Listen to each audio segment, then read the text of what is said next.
This India Today special broadcast comes from Irpin, and we are standing right where the Russian forces and the Ukrainian forces have been engaged in pitched battles just till some hours ago. In fact, this is a Russian vehicle. Remember, these Russian vehicles with the V mark are the ones that have been in this area. We are at the front lines of the conflict between Russia and Ukraine. Though Russia has announced that it is ceasing operations in and around Kyiv and Chernihiv, the ground reality as of now, the Ukrainian forces are taking no chances as they move forward inch by inch to regain territory in Irpin. If you look around me, you have the forces on ground who are moving forward. The snipers, the pioneers, and ground forces are moving forward, and we are moving forward with them. The information is that the Russians have retreated just hours ago in this area, and this vehicle was targeted just a short while back,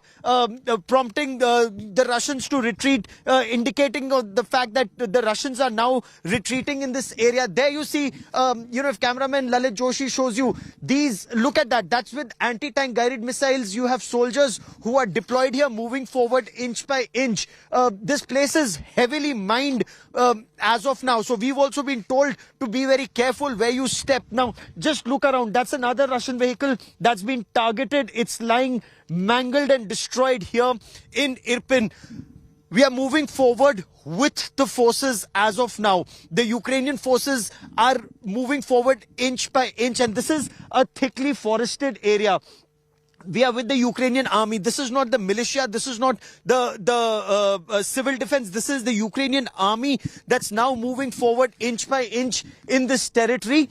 This is where, if you notice, buildings destroyed, homes shattered, everything lies in ruins as of now as they move forward in this area. This situation here is extremely grim. It's extremely tense. Why is it tense? Because while the Russians have moved forward, have retreated in some areas, and the Ukrainian forces are moving forward, we still do not know where have the Russians gone. This is like the final point so far till the time that the Ukrainian forces now decide to move forward. They have to clear every building as they regain territory. Why they're doing this very slowly? Because some of the buildings, doors are mined, roads are mined. There is no clarity on where the Russian forces could be. Now look at this forest. They could be hiding in these forests. There could be snipers in this forest, plus the built up area. This is how operations are proceeding, very cautiously and very gradually. The Russians are moving forward, but are they reorganizing to hit back? We still do not know. If you look just behind me, you can still hear some kind of a blast, and we do not know whether this is a controlled blast that's happening to defuse the mines that have been laid in this area. As the mines are found, they are neutralized, and then the forces move forward, and every area is cleared. But no chances are being taken. Why are no chances being taken? Because the apprehension is, while the Russians may say they are moving back, but are they actually moving back? There is no clarity on that just as yet. A shattered building, troops deployed, but taking it very, very easy here. The pioneers, of course, if you look, they have their binoculars, they have their devices, they check, they scan, the pioneers move forward, clear an area, and only then are they moving forward. Also, look at the kind of ammunition that have been used all along in battles that have been fought just moments here, and the kind of ammunition that's just lying around here shows you the kind of battles that have been fought. Ukraine has its own forces, its armed forces, plus the militia, plus the civil defense, plus foreign legions, and they are only protecting what must be protected, because a lot of territory has also been ceded or lost as of now. So if we were to talk about territory in the east, yes, they have lost Mariupol to the Russian assault, and that is because there was an intense rocket, missile, artillery assault, air attacks followed followed by ground forces and armored columns coming in. And whether it's the Ukrainian army or the Azov battalion, they tried their best to hold on to Mariupol till the time that they were pushed out or were just at the outskirts, or there are some pockets of resistance. As far as this place is concerned, Kyiv is very well protected. I mean, we have the numbers, but a large number of Ukrainian army personnel and civil defense personnel are guarding Ukraine, and it has been divided into various sectors. There are sectors that are under the army, there are sectors that are under the civil defense, and there are sectors that are under militia. It's being very effectively protected.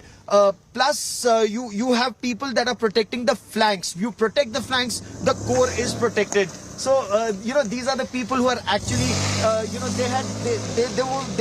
this was the team that actually escorted and accompanied us.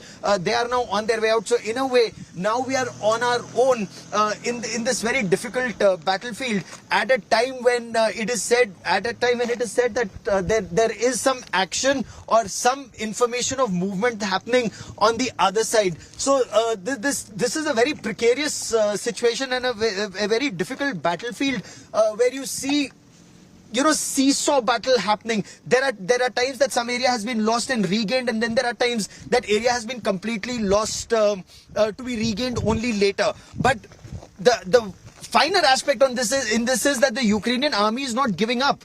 Their artillery, their armor, their grads, and their ground soldiers, they continue to fight to regain territory that may have been lost, including this Irpin and Bucha. Right now, Irpin had practically been lost, but is being gained inch by inch every day. Hi. Hi. Yeah, we are from India. Where are you from? What children? Were you living in Irpin? We don't know. We are waiting for months while here. So we don't know. We just want to go home because we were shooting and it was terrible, really. I'm sure it was terrible. How long were you in between the shooting? About 1 month. 1 month? Yes. And when did that shoot? Fire. Under fire. Yeah, under fire. If you go further, you can find our home, our big house. It was shot by, I don't know what it was, but Mine. yes, but mine. By a rocket that came in? Yes, Oh yes. my God. So you stayed in a bunker throughout? Yes, for 1 month. For 1 month? Yes. And food and water?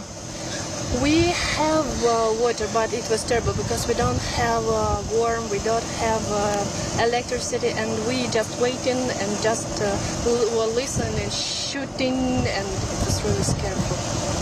And Let us go, please. please, yes. Thanks. Please, thank you very much. This morning, Kyiv is peaceful, and we have a number of soldiers. We've been trying to speak to them, but they're saying as of now, until they get their orders from their senior commanders, they cannot speak to media at a time till they've cleared this place. Unless they've cleared this place, they do not want to, talk to journalists. They haven't yet cleared Irpin completely, in the sense that while the soldiers are telling us that they can see Russian tanks and Russian personnel move back. There are some reports that seem to indicate that it's not just in Irpin and Bucha, but even beyond, the Russians are reorganizing themselves, perhaps moving back. Is this a tactical retreat, or are they actually moving back to Belarus, as some reports seem to indicate? Need to be verified. So Kyiv is peaceful. Yesterday, when we were about 30 kilometers short of this area, today we are right at the front lines, because beyond this is territory where even the Ukrainian forces haven't gone just as yet. We are right at the front lines and with the Ukrainian forces. Beyond this, they still need to verify whether the Russians are moving back. There are peace talks that are to be held in Turkey 1st April onwards. Now, that's the next round of talks. Russia says they will de-escalate the targeting of Kyiv and Chernihiv as a goodwill gesture, as a confidence-building measure. That appears to be happening here as of now. Plus the humanitarian corridor that's been created in Mariupol. That's again a positive signal that's going out from Russia. But Mariupol has been devastated. So have these places. I mean, just look at the destruction all around Irpin. It's like completely shattered. Most buildings and most homes lie abandoned at this point of time in this area.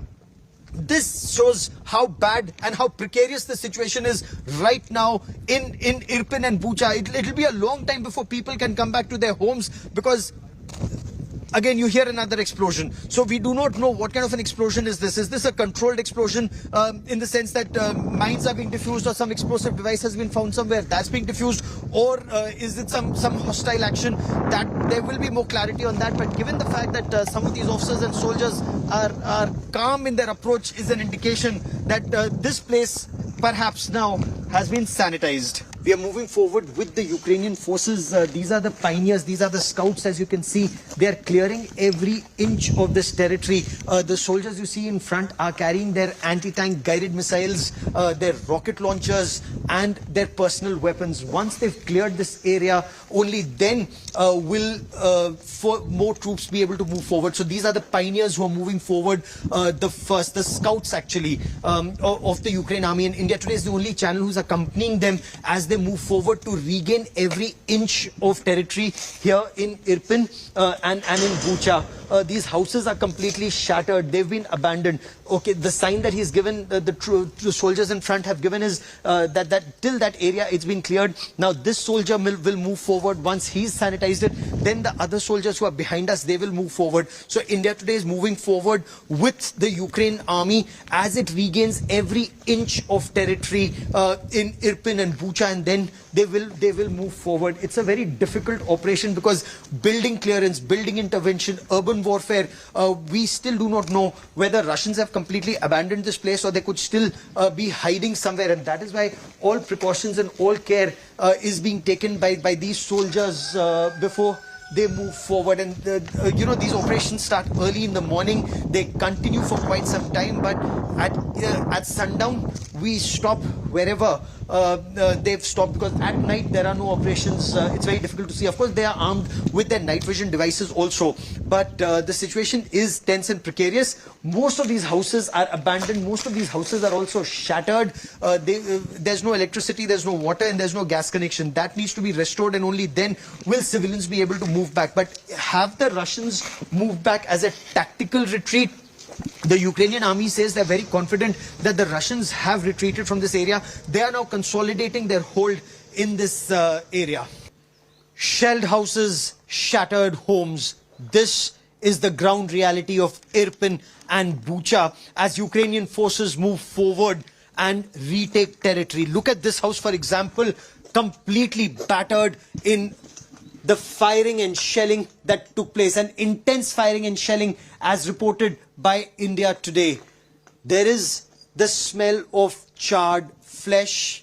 There is the smell of burnt homes destroyed. This kitchen, for example, you can still see food on the table as families must have been forced to abandon this house in a hurry, and everything lies shattered. The roof, the window panes, the walls and the doors. Also animals that must have been there in the kennel and the cage. This is a place that's completely abandoned as of now. The Ukrainian forces are retaking territory. If we were to just walk across and show you some of this area, and I'll tell my camera person Lalit Mohan Joshi to be very careful. There's a lot of broken glass all over this place as we walk forward. There are signs and marks that show you the damage that has been caused to this area. For example, look at this place here. This is where perhaps the projectile or the explosives, they fell, and the splinter caused massive damage all over this place. Now this is where perhaps firewood was kept for. It's extremely cold for the fireplace. It's extremely cold in this place, but this isn't the only place that has been shattered and destroyed. Look, this is where perhaps where the second projectile fell, and there are a number of such holes all over this place. You can also see shrapnel in this area, and this is just one such house on this road that has been completely destroyed, and there are many such homes in these townhouse areas. There are also buildings that have been targeted, buildings that lie shattered. But look at that home, for example. An explosion seems to have taken place right on top, burning the house down right from the top down. In this entire lane, most of the houses are destroyed. Now the Ukrainian army is moving forward, retaking this territory inch by inch. The power line and the gas line coming here has also been destroyed. It will be some time before these lines are then restored for people to once again move back into their homes and rebuild their lives. Easier said than done, given the tension in this area. Of course, the Russians have said that as a goodwill measure, as a confidence building measure, they will not target areas in and around Kiev. But is that just a tactical measure or a long-term step remains to be seen. With cameraman Lalit Mohan Joshi in Irpin on the outskirts of Kiev, Ukraine, Gaurav Sawant for India Today.